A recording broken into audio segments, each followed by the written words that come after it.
Depuis la nuit des temps, les télécommunications sont restées un pont inaltérable entre les citoyens du monde, qu'ils soient de religion, de culture, d'idéologie politique différentes ou non. En dépit des crises politiques qui ont fait vaciller tous les régimes qui se sont succédés au Sénégal depuis les indépendances, jamais les TIC n'ont été l'arme de privation de ce qu'elles sont censées faciliter, la liberté d'expression. Le fallacieux prétexte de diffusion de messages haineux et subversifs constitue le seul argument d'un régime tristement entré dans l'histoire des pourfendeurs, jamais égalé des libertés et de la démocratie. Mais arrêtons-nous sur les causes de cette haine ou subversion. Le 1er juin 2023, le 31 juillet 2023, l'Internet mobile a été restreint à la suite d'événements politico-judiciaires. Le 5 février 2024 encore, il a été coupé à la suite de la décision politique du président de la République de reporter l'élection présidentielle du 25 février 2024.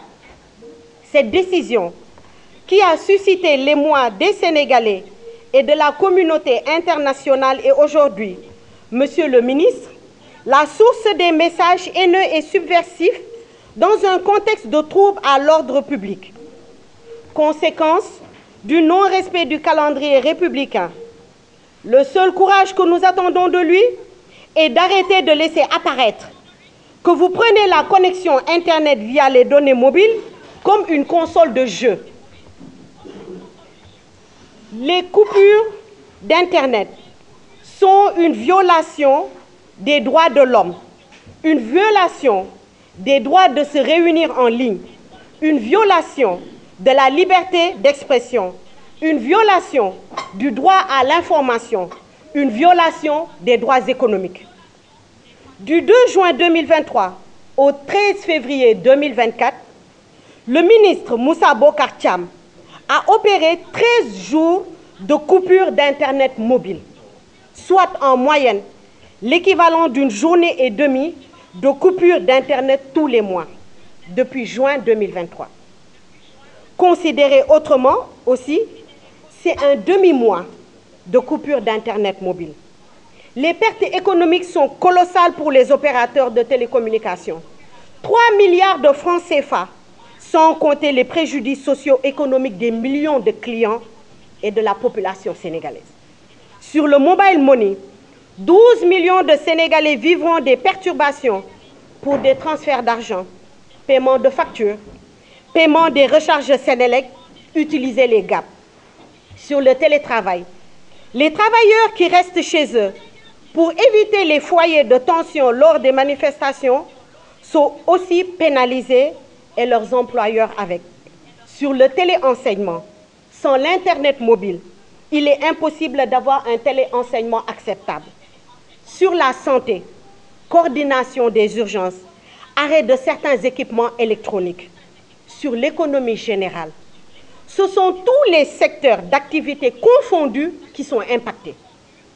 Depuis très longtemps, nous avons tiré sur la sonnette d'alarme.